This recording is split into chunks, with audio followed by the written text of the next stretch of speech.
بسم اللہ الرحمن الرحیم الحمد للہ رب العالمین والصلاة والسلام علی سید المرسلین وعلی آلہ وصحبہ اجمعین۔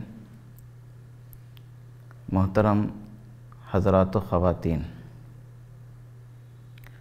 وہ پرفیوم جس میں الکحل کی ملاوٹ ہو، جس میں الکحل شامل ہو، اگر اسے کپڑے پر چھڑک دیا جائے، جسم پر لگا لیا جائے، تو کیا اس کی وجہ سے کپڑا یا جسم ناپاک ہو جائے گا؟ اور اس کپڑے کو پہن کر کے نماز ہوگی یا نہیں ہوگی؟ تو اس سلسلے میں دو چیزوں کو یاد رکھنا چاہیے۔ پہلی بات تو یہ ہے کہ پرفیوم میں جو الکحل استعمال کیا جاتا ہے وہ سرے سے نشہ آور ہوتا ہی نہیں ہے، اور جب وہ نشہ آور نہیں ہے تو ناپاک بھی نہیں ہے۔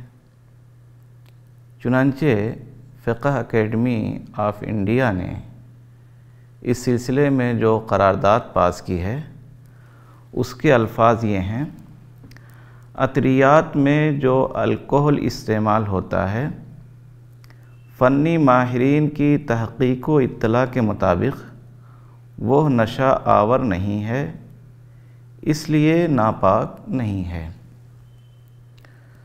دوسری بات یہ ہے کہ ہر چیز سے بنی ہوئی الکحل ناپاک نہیں ہوتا ہے، بلکہ امام ابو حنیفہ رحمۃ اللہ علیہ کے نزدیک صرف وہی الکحل ناپاک ہوتا ہے جو کھجور یا انگور سے بنایا جائے۔ ان دو کے علاوہ کسی اور چیز سے الکحل بنایا جائے تو وہ ناپاک نہیں ہوتا ہے۔ اور تحقیق یہ ہے کہ عام طور پہ بازار میں، مارکیٹ میں جو الکحل دستیاب ہے وہ ان دو چیزوں سے نہیں بنایا جاتا ہے۔ چنانچہ علامہ مفتی مولانا تقی عثمانی صاحب انسائکلوپیڈیا آف بریٹانیہ کے حوالے سے لکھتے ہیں: آج کل جن چیزوں سے الکحل تیار کیا جاتا ہے، انسائکلوپیڈیا کے مقالہ نگاروں نے اس میں انگور اور کھجور کا ذکر نہیں کیا ہے۔ تو عام طور پہ بازار میں جو پرفیوم دستیاب ہے، اگر اس میں نشہ آور الکحل بھی مان لیا جائے پھر بھی وہ ناپاک نہیں ہے، کیونکہ وہ عام طور سے انگور اور کھجور سے بنا ہوا نہیں ہوتا ہے، لہذا اس کے استعمال کی وجہ سے جسم یا کپڑا ناپاک نہیں ہوگا، اور پرفیوم لگا کر کے نماز پڑھنا درست ہے۔ دوسرا مسئلہ یہ ہے کہ کیا سولر ہیٹر کے ذریعے گرم کیے گئے پانی سے وضو یا غسل کرنا صحیح ہے؟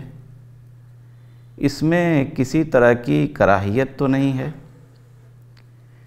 اس سوال کی ضرورت اس لیے پیش آئی کہ بعض روایتیں ایسی ہیں جس میں دھوپ اور سورج کی تپش سے گرم کیے گئے پانی سے وضو کرنے سے منع کیا گیا ہے۔ حضرت عائشہ رضی اللہ عنہا سے ایک روایت ہے، وہ کہتی ہیں کہ میں نے اللہ کے رسول صلی اللہ علیہ وسلم کے غسل کے لیے دھوپ میں پانی گرم کیا تو آپ نے کہا کہ حمیرہ، تم ایسا مت کیا کرو، کیونکہ دھوپ کے ذریعے گرم کیے گئے پانی کے استعمال سے برس یعنی سفید داغ کی بیماری پیدا ہوتی ہے۔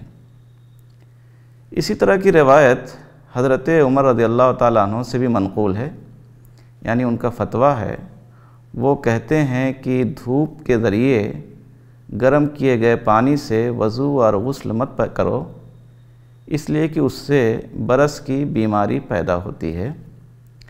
لیکن حضرت عائشہ سے منقول حدیث کے بارے میں علماء اہل حدیث کا خیال ہے، محدثین کا یہ خیال ہے کہ یہ حدیث موضوع ہے، من گھڑت ہے، بے اصل ہے۔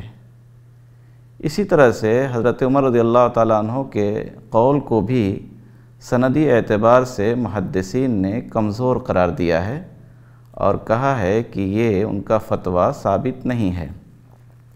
لہذا جب کسی حدیث سے اس کی ممانعت نہیں ہے اور نہ کسی صحابی سے صحیح سند کے ساتھ کوئی فتویٰ ثابت ہے، اس لیے سولر ہیٹر کے ذریعے سے گرم کیے گئے پانی سے وضو یا غسل کرنے میں کوئی حرج نہیں ہے۔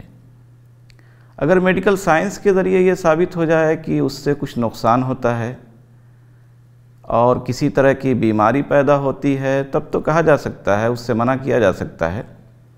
لیکن اگر اس میڈیکل سائنس کے ذریعے بھی اس کا کوئی نقصان ثابت نہ ہو تو پھر ان احادیث کی بنیاد پہ اسے غلط کہنا یا اسے مکروہ قرار دینا صحیح نہیں ہوگا۔